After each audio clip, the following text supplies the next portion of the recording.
What is going on, everybody? And in this week's video, we are going to be talking about the top 5 things that we should not have done when we first started day trading.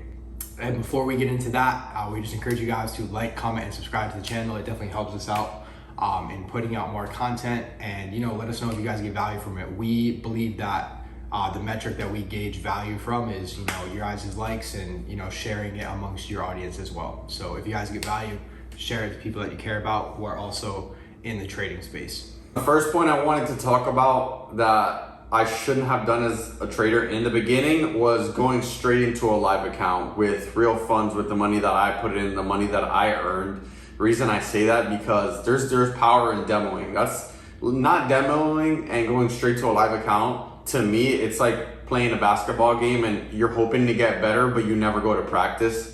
At the end of the day, like you have to do the reps, you have to do the free throws, you got to do the 3-pointers in order to get better, right? And that's exactly the same thing with the skill, with getting the technical down, with getting the strategy down. You have to try it multiple times. You have to commit to it. You already have to see your trading sample size. And then, of course, being in a live account is very important because that's where the psychological factors get into it. But you remember, you have to practice the skill technical analysis. Definitely the most important thing is psychological, but you do have to be right in order to make money majority of the time. The second point that I'm going to get into is revenge trading. And revenge trading, it's very self-explanatory in the name. It's you essentially feeling you're going to get revenge back at the market after you lose by coming back and trying to win.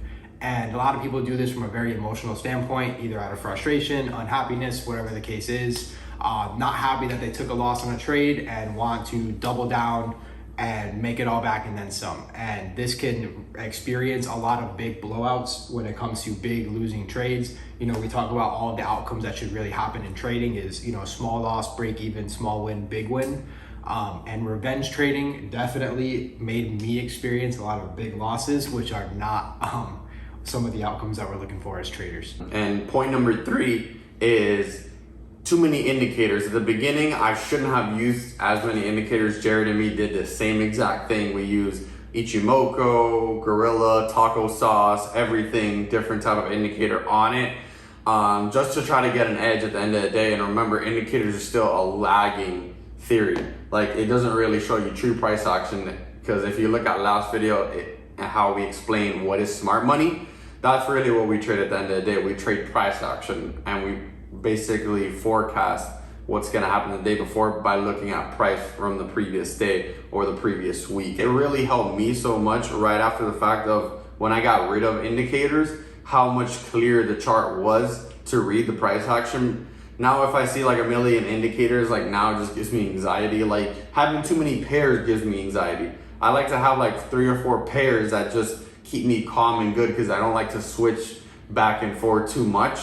And with all these indicators at the end of the day, guys, like if we took all those indicators off the charts, like what would you really see? Would you really need the indicators? Or would you really have your eyes already trained enough to be like, I'm gonna enter here and I'm gonna exit here, my stop loss is gonna be here?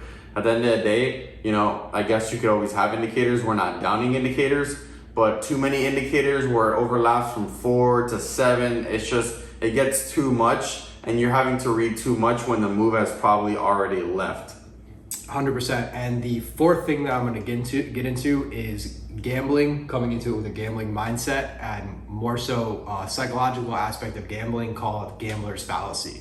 And the easiest way that I can explain this, I'm going to explain it with an analogy, and then I'm going to explain it in terms of trading, is using coin flips. And if you flip a coin 10 times, your first instinct is to think, I should get 5 heads and 5 tails, right? But this is not true. I studied probabilities a lot when I was in school, and I have like a thing for probabilities, but I still didn't implement it when I first started trading. With these coin flips, each individual flip is its own separate event. So within each individual flip, there's a 50% chance heads and 50% chance tails, right? So some people will get 5 heads in a row and they'll be like, this next one has to be a tails. Right, it just has to be because I'm supposed to get 5 heads and 5 tails, but when in reality you can get 8 and 2, 7 and 3, you could get 10 and 0. You could have 10 tails in a row and never get a single heads, right? And it's the same thing with trading. But let's say you take 5 losses in a row, right? Oh man, okay, this has to be the one. And then you over leverage on this trade. You're like, it's just my time to win right now because that's what the odds are. But it's just not the case, right? You feel like you're owed a win because you've lost, or some people even think, because they've won a lot, they're owed a loss. But like that's also not true, right? Each individual position, each individual trade is its own event, and you should treat it like its own event. There's the same probability of, winning, losing, break even, whatever the case is, in every single instance that you get into the market. It doesn't change. Guys, and the last and final fifth one is going to be using a stop loss. In the beginning, I would use a stop loss. No, I'm sorry. In the beginning, I wouldn't even use a stop loss because like my mind was focused on I'm gonna make this amount of money and like I'm gonna be right at the end of the day, because I was like copying signals and I was like, well, I should be good. These guys have the results, so I should be all good. And then, but I'm already in front of my MT4, so like if it's gonna go against me, I could always exit. That's basically the myth. That's a fallacy, that you really think that when you first start trading, you're already gonna have self-control. That's probably like a 0.0001% who could actually do that. Using a stop loss is super important for me and Jared at the end of the day, because we're not always right, and if we're gonna take an L, it hits there and we move on to the next trade. And that also helps us stem from having to do revenge trading as well, what Jared was talking about. 100%. And just the last thing to touch on with the not having a stop loss is also using proper risk parameters. This is all the last final point here. And I remember that I used to get into positions where I wouldn't even calculate my risk. And I would throw a stop loss on thinking that I was protected, but 40% of my account was at risk. You know what I mean? And not understanding risk parameters, not understanding even where your stop loss is placed, is very dangerous when getting into the market, because sure, you could be protected, but you're gonna lose 60-70% of your account because you don't know how to properly calculate risk, right? So with that being said, those are our top 5 things that we wish we did not do when we first started trading. We hope you guys like this video. Like, comment, subscribe to the channel, and we will see you on next week's video.